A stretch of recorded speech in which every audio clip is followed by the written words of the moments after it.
Thank you very much for taking the time out of your day. I know you're really busy to meet with me. And I just have a couple questions today about how mindfulness and it relates to technology. And to get started, I was hoping you could just give us a quick 1-minute introduction about who you are, what you do, and perhaps highlight your book, The Mindfulness Handbook, a guide to developing mental and emotional balance. And the floor is yours. All right. Thank you, Jeremy. Well, what I do, technically I'm a licensed psychotherapist, and I'm also a Tai Chi instructor. And essentially what I do in my therapy work is I help people to identify unproductive belief systems. I mean, we all have some unproductive beliefs that we hold in our subconscious. And what I attempt to do is I help people get into their subconscious and reprogram those beliefs. And it's something I work on for myself as well. Okay. I think we all have some things to reprogram. And the big question is, how do you get into that subconscious mind? Because the subconscious mind is actually the majority of our mind. You want to think of the mind as a lake, and the conscious mind is just the surface of the lake, right? That's our moment-to-moment experience. But in our subconscious mind, that's where our programs run and all our deep-seated beliefs are held. And, it's where when we're dreaming at night, it's coming up from the subconscious. Memory is all stored in the subconscious. But primarily what we want to do is we want to look at our deep-seated beliefs and see if they are productive or unproductive. Okay. Yeah, and then try and hone those. We work with them.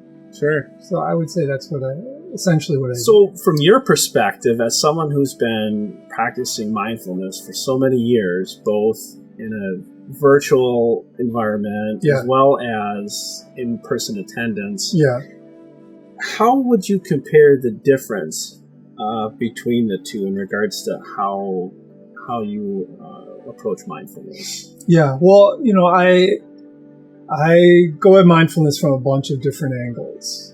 Like I said, I teach Tai Chi, so I use Tai Chi in a lot of my mindfulness training, which is easier to do in person.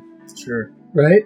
But as far as working with the mind techniques, the MMA, mental martial arts skills. I like that. Yeah. We can use to counter some of these unproductive beliefs.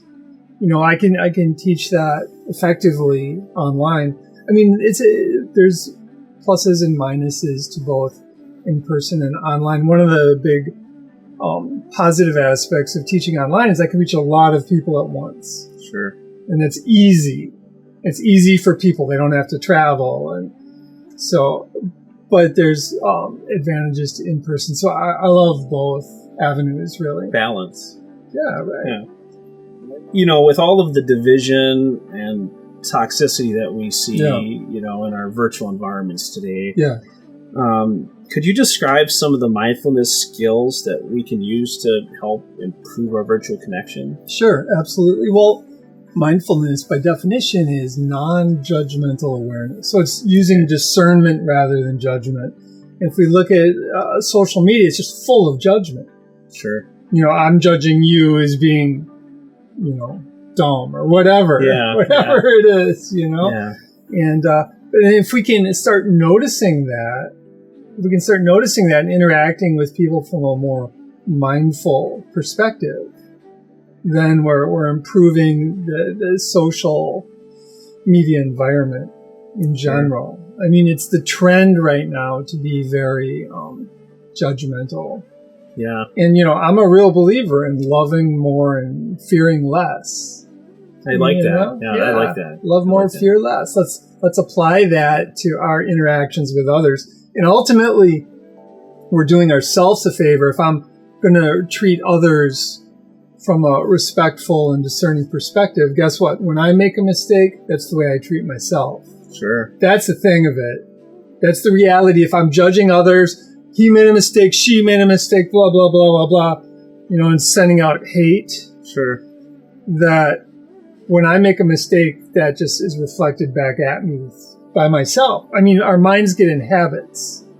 If I'm in the habit of judging others, I'm going to judge myself.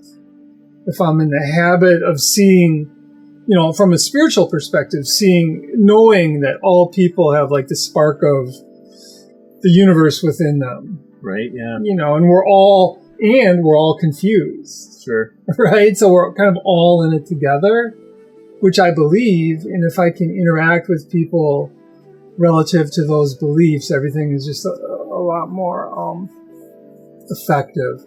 And then I also see myself in that light as well.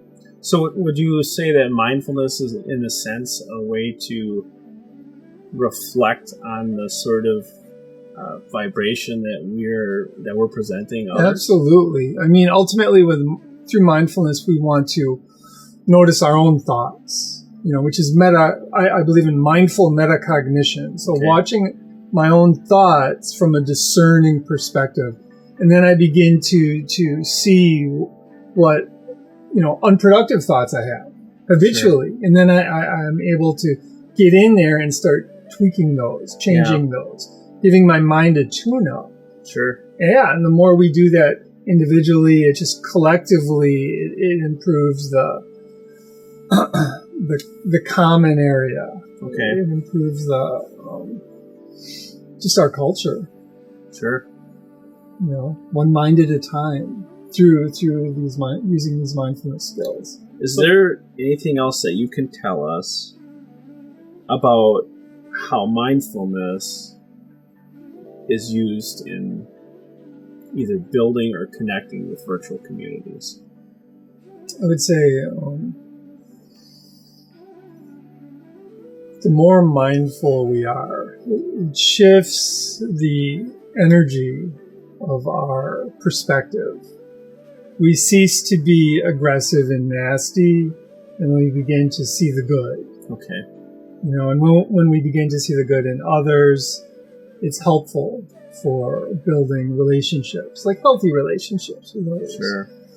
I mean, rather than being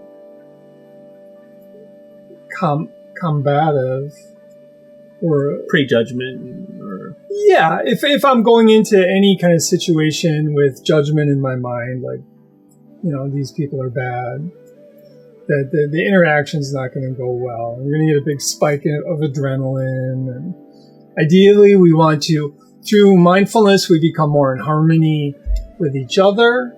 We become more in harmony with our environment, and primarily we become more in harmony with our own selves. Okay. That's super important. That's something we need to really pay more attention to.